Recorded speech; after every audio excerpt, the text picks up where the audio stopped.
ദേശീയ പാർട്ടിയെ പ്രതികരിച്ചാണല്ലോ നിങ്ങളോട് നിൽക്കുന്നത്.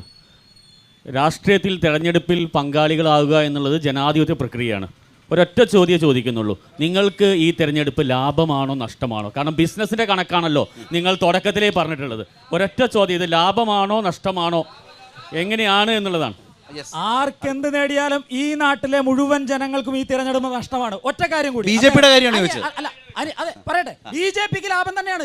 കൃത്യമായിട്ട് പറയാം, ബിജെപിക്ക് ലാഭം തന്നെയാണ്. എന്താണ് എന്നിട്ടാണോ മത്സരിക്കുന്നില്ല എന്ന് കയറി പറഞ്ഞത്?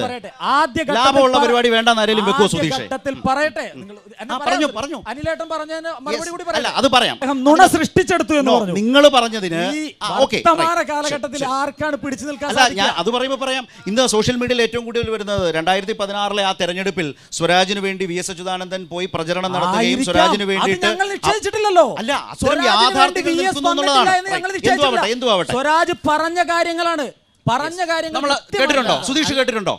ഈ പറഞ്ഞത് കേട്ടിട്ടുണ്ടോ? ഞാൻ ഒരു വീഡിയോ സെന്റർ തകർന്നത് നിങ്ങൾ കണ്ടിട്ടുണ്ടോ? ഉണ്ടല്ലോ. അത് നെറ്റ്ഫ്ലിക്സിൽ ഡോക്യുമെന്ററി അതുപോലെ കണ്ടിട്ടുണ്ട്. ചർച്ച ചെയ്തിട്ടുണ്ട്. വേൾഡ് ട്രേഡ് സെന്റർ ആക്രമണത്തിന്റെ ഡോക്യുമെന്ററിയുടെ ഡീറ്റെയിൽസ് ഞാൻ വേണത് ഇപ്പൊ നെറ്റ്ഫ്ലിക്സ് 3 പരമ്പര ഇറക്കി കഴിഞ്ഞു. നിങ്ങൾ കാണിക്കുന്നത് അങ്ങനെ പറഞ്ഞിട്ടുള്ള ഒരു വീഡിയോ നിങ്ങൾ ചർച്ച ഗംഭീരമായി മുന്നോട്ട് പോകും. എന്റെ ആഗ്രഹം സ്വരാജ്